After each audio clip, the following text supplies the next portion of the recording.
नमस्कार दोस्तों, बात करते हैं ऊर्जा ग्लोबल लिमिटेड की 5% के आसपास की गिरावट। 8 रुपए का स्टॉक दोबारा हो चुका है और मार्केट में पैनिक मोमेंटम देखने को आज मिला है।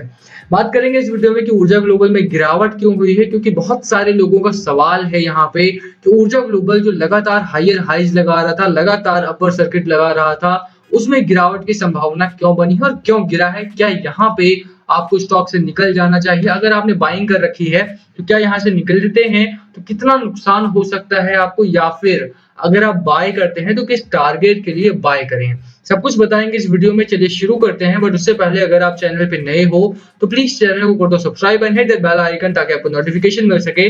चलिए स्टार्ट करते हैं। बात करेंगे ऊर्जा ग्लोबल की, बट उससे पहले देखिए खबर क्या है। खबर है हमारे सामने कि ऊर्जा ग्लोबल में जो रैली आई थी उसके पीछे का कारण क्या था। तो चाइना में पावर क्राइसिस आया, आप जानते हैं। उसके बाद इंडिया में पावर क्राइसिस आया कि नेचुरल गैस के दाम बहुत तेजी से बढ़े, कोयले के दाम बहुत तेजी से बढ़े, और इसी बीच हुआ क्या कि इंडिया में भी पावर कट्स और ब्लैकआउट्स होना स्टार्ट हो गए। अब प्रॉब्लम यहाँ पर यह है कि अगर ब्लैकआउट्स होंगे और कोयले का स्टॉक हमारे यहाँ पर लोअर पर जाएगा, क्योंकि चाइना में ग्लोबल प्रेशर है, इसीलिए उनको अनाउंस करना पड़ा कि वो अभी 2060 तक नेट कार्बन जीरो एमिशन कर देंगे अपना। अभी इंडिया के ऊपर भी प्रेशर बनाया जाएगा, आज नहीं 5 साल 10 साल बाद। लोगों ने फिर ऑल्टरनेटिव ढूंढना स्टार्ट किया। जैसी कंपनीज है, टाटा पावर हो गई, टाटा पावर तो खैर रिन्यूएबल्स में भी काम करते हैं। एंड अब देखिए दूसरी जो कंपनीज है, कोल इंडिया है, एनटीपीसी है, ये जो है वो ट्रेडिशनल कंपनीज है जो सिर्फ कोयले में डील करती है। अभी कोयले के दाम बढ़ रहे हैं तो ये स्टॉक भले बढ़ रहे हैं, पर उसके बाद अगर आप देखिए तो ट्रेडिशनली आपको 5 से 10 सालों में कुछ ऑल्टरनेटिव ढूंढना पड़ेगा, और ऑल्टरनेटिव बिजली के केस में है रिन्यूएबल सेक्टर। रिन्यूएबल्स यानी कि ऊर्जा ग्लोबल, रिन्यूएबल्स यानी कि सुजलॉन एनर्जी, रिन्यूएबल्स यानी कि टाटा ग्रीन, अडानी ग्रीन का टाटा पावर सॉरी। तो ये कंपनी है जो रिन्यूएबल्स को लेकर के चल रही है, और यही कारण है कि इनमें एक अच्छी रैली देखने को मिलती है। जब खबर आई हमारे सामने कि इंडिया में क्राइसिस हो चुका है, तो उसके बाद ही से ऑल्टरनेटिव ढूंढना स्टार्ट किया।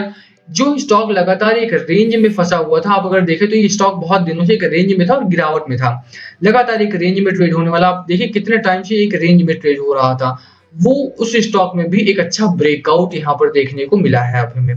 तो ब्रेकआउट हुआ क्योंकि खबर बहुत अच्छी थी, सपोर्टिव खबर थी। सपोर्ट लिया स्टॉक ने यहाँ पर अराउंड दिस पॉइंट 6 रुपए 30 पैसे, 6 रुपए 32 पैसे के आसपास का, और यहाँ से स्टॉक आपको निकलता हुआ दिखाई दिया। तो ओवरऑल अगर आप देखेंगे तो कंपनी का जो मोमेंटम है वो अभी भी बरकरार रहेगा, इसमें कोई दो राय नहीं है। बट उसके पीछे के 2-3 चीजों के आपको मैनेज करके चलना पड़ेगा। 3 बड़े कारण है जिसकी वजह से गिरावट आज हुई है। पहला बड़ा कारण है कि स्टॉक में जिस तरह का मोमेंटम था, 10% 20% के आसपास की रैली लगातार यहाँ पर स्टॉक में आ रही थी, उसके पीछे का जो बड़ा कारण था वो ये खबर थी। अब खबर के साथ साथ अगर आप देखें तो बड़ी कंपनीज भी compete कर रही हैं इसी रिन्यूएबल वाले पार्ट में। अब रिन्यूएबल वाले पार्ट में टाटा पावर को एक बहुत बड़ा ऑर्डर मिला, सोलर ग्रुप को जो उनका है, टाटा पावर करके है, टाटा सोलर करके है, उस ग्रुप को उनको बहुत बड़ा ऑर्डर मिला। अब ऐसे में अगर बड़ी कंपनीज ग्रो कर रही हैं, छोटी कंपनीज के ऊपर प्रेशर आता है, और आज प्योरली प्रेशर के केस में पहला रीजन रहा कि गिरावट हुई। दूसरा रीजन अगर आप देखें तो दूसरा जो रीजन रहा है हमारा, मार्केट का जो मूड रहा है वो काफी अच्छा रहा है, और आज भी तेजी की उम्मीद थी यहाँ पे। कल देखिए गैप अप ओपनिंग हुई थी, आज भी शुरुआत ठीक ठाक थी हमारे सामने, बट वहां से प्रॉफिट बुकिंग देखने को मिली। रीजन बीइंग कि आप देखेंगे तो ये जो हमारी कैंडल है काफी आउट ऑफ बॉलिंजर बैंड बनी है, ओके। एंड जो सेकंड कैंडल हमारी परसों की थी, वहां पर भी आपको एक आउट ऑफ बॉलिंजर बैंड की ही रैली देखने को मिली थी। जब भी इस तरह की रैली आती है तो साफ हो जाता है कि यहाँ से गिरावट होगी, अनटिल और अनलेस की डिमांड बहुत ज्यादा हो या मैनिपुलेशन हो स्टॉक में, जो कि अभी बहुत सारी स्टॉक में चल रही है। ट्राइडेंट जैसे स्टॉक है, बहुत अच्छा चल रहा है, खरीदारी करने की मेरी भी सलाह थी। 27 रुपए के आसपास भी बोला था, 14 रुपए के आसपास भी बोला था, वहां पर आपने पैसा लगाया होता तो डबल हो चुका होता अब तक आपका प्राइस। बट प्रॉब्लम ये है कि उस स्टॉक में अब ऑपरेटर्स डील कर रहे हैं, और वहां को उस स्टॉक को लगातार ऊपर की ओर लेकर के जाया जा रहा है।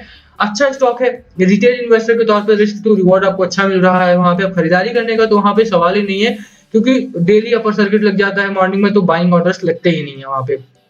जिन लोगों ने 24 रुपए पे 25 रुपए बाय कर लिया, ये 14 रुपए 15 रुपए से होल्ड किया, उनका बहुत बढ़िया प्रॉफिट वहां पे बन रहा है। और उनमें से बहुत सारे लोग हमारे व्यूअर्स भी जिन्होंने भरोसा करके बाय किया। ऊर्जा ग्लोबल की भी अगर आप बात करें तो गिरावट जरूर है यहाँ पे, बट इसका मतलब ये नहीं है कि आप इसको बेचे। टेक्निकल पैटर्न हो गया हमारा। दूसरा जो कारण है वो है टेक्निकल रीजन। अगर आप देखेंगे तो आउट ऑफ बोलिंजर बैंड की जर्नी जब भी होती है तो उसके बाद गिरावट होने की संभावना बन जाती है।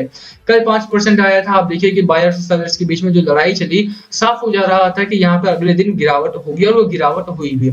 सपोर्ट की बात कर लेते हैं कि सपोर्ट कहाँ पर है आपको। देखिए सपोर्ट आपको जो एक लोअर एंड पर है, अपर साइड की अगर आप बात करते हैं तो अराउंड 7 रुपए 85 पैसे, 7 रुपए 80 पैसे का आपको एक सपोर्ट मिलेगा यहाँ पे, ठीक है। स्ट्रॉन्ग है, पैनिक मोमेंटम अगर क्रिएट होता है क्योंकि मार्केट बहुत अच्छा चल रहा है और कल आपकी एक्सपायरी है। एक्सपायरी के दिन क्या होता है कि अगर वीक आपका पूरा ग्रीन में चला है तो एक्सपायरी के दिन रेड में बंद हो जाएगा आपका, एंड अगर रेड में चला है तो ग्रीन में बंद हो जाएगा। तो अगर वोलेटिलिटी बहुत रहती है और वो भी एक ऐसे मार्केट में जहां पर एफआईआई और डीआईआई लगातार बिकवाली कर रहे हैं, रिटेल इन्वेस्टर ने माल को संभाल रखा है, मार्केट को संभाल रखा है। अगर मार्केट में गिरावट होती है तो यहां से आपका जो सपोर्ट है वो खिसक के नीचे आ जाएगा और लगभग 7 रुपए 35 पैसे के आसपास से आपको सपोर्ट यहाँ पर मिलेगा। 7.40 7.35 के आसपास का सपोर्ट आपको लेना पड़ेगा, ठीक है। तो ऐसा नहीं कि आपको बेचना है स्टॉक को। जिन लोगों ने बाइंग नहीं की है वो बाय कर सकते हैं अगर गिरावट होती है। जिन लोगों ने कम क्वांटिटी में बाय किया, कम क्वांटिटी में मिला, उनके पास एक मौका है, ये हाईयर प्राइस पे बाय कर लिया है तो एवरेज करने का एक मौका है। बाय ऑन डिप्स रट लीजिए यहाँ पे कि बाय ऑन डिप्स के साथ ही बाय करना है आपको।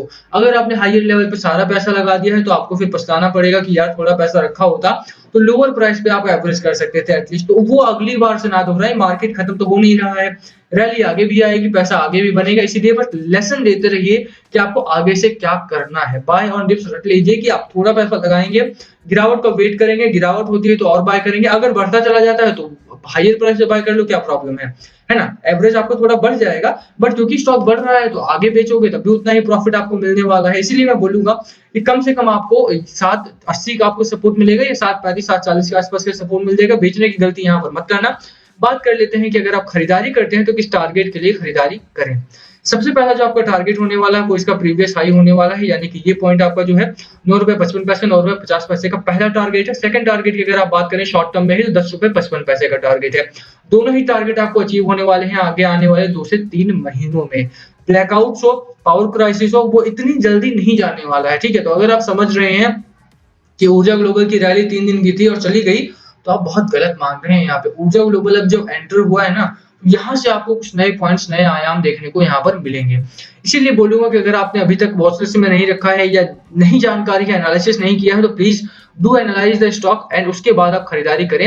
अब देखिए मैकडी की बात करें, स्ट्रांगली बुल रन में है, मतलब वीकली चार्ट में, और 64 का आपके सामने है यहाँ पे आरएसआई। तो एक अच्छे मोमेंटम, एक अच्छे मूड में आपका आरएसआई बिल्कुल देखने को मिल रहा है यहाँ पे। तो खरीदारी बिल्कुल कीजिए आप, यहाँ पे छोड़ना नहीं है। अगर ऐसा स्टॉक आपको मिलता है तो बिल्कुल मत छोड़िए इस स्टॉक को, ठीक है। तो पहला टारगेट 9 रुपए 50 पैसे का, दूसरा टारगेट 10 रुपए 55 पैसे का। स्टॉक का मूड मोमेंटम दोनों बेहतरीन है। यहाँ पे खरीदारी करते हैं तो आपको अच्छा खासा मुनाफा देखने को मिल सकता है।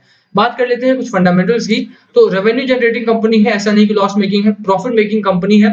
डिलीवरी की बात करें तो डिलीवरी अच्छी उठाई जा रही है यहाँ पे। 55% की डिलीवरी, 70% की डिलीवरी, 72% की डिलीवरी। तो अगर 70-72% के आसपास की डिलीवरी उठाई जा रही है विच मीन्स कि आप यहाँ से तो स्टॉक आपका नीचे जाने की उम्मीद आपको नहीं करनी चाहिए। डिलीवरी तभी उठाई जा रही है क्योंकि डिमांड है, और डिमांड है तो स्टॉक आपका गिरावट में तो नहीं आने वाला है ना। तो वो चीज आपको ध्यान में रखना है। बाकी बड़ी कंपनीज कॉम्पीट कर रही है तो ऊर्जा ग्लोबल भी टक्कर देने वाली कंपनी है। सोलर में अच्छा हाथ है इनका, सोलर में अच्छा काम है इनका, रीच काफी है, ऑर्डर बुक काफी थिक हो चुकी है। इसीलिए बोलूंगा कि मौका है आपके सामने पैसा बनाने का। ऊर्जा ग्लोबल में अच्छा मोमेंटम और मूड बहुत अच्छा सेट हुआ है। यहाँ पे मार्केट की बात करें तो मार्केट का मूड भी बहुत अच्छा सेट है, सेंटिमेंट्स पॉजिटिव है काफी ज्यादा।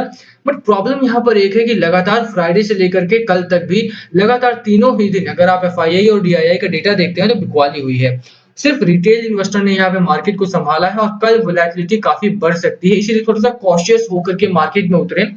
कल अगर वोलेटिलिटी में रेड जोन आता है और गिरावट होती है तगड़ी वाली तो प्रॉब्लम्स आ सकती है, ठीक है। तो वो थोड़ा सा संभालना है आपको। बाकी ऊर्जा ग्लोबल में बाइंग की जा सकती है, कोई दो राय नहीं है। लोअर एंड पे बाय कीजिए, 7 रुपए 40 पैसे का सपोर्ट मिलेगा आपको, 9 रुपए 50 पैसे पहला टारगेट, 10 रुपए 55 रुपए दूसरा टारगेट। खरीदारी करने की सलाह, लास्ट कॉल आपका, बाय करना है, सेल करना है या होल्ड करना है, क्या है आपकी स्ट्रैटेजी, प्लीज कमेंट करके शेयर करना। वीडियो पसंद आए हो तो लाइक करना, चैनल पे नए हो तो सब्सक्राइब किए बिना मत जाना। Thank you for watching and please comment below अगर कुछ पूछना हो तो। Thank you.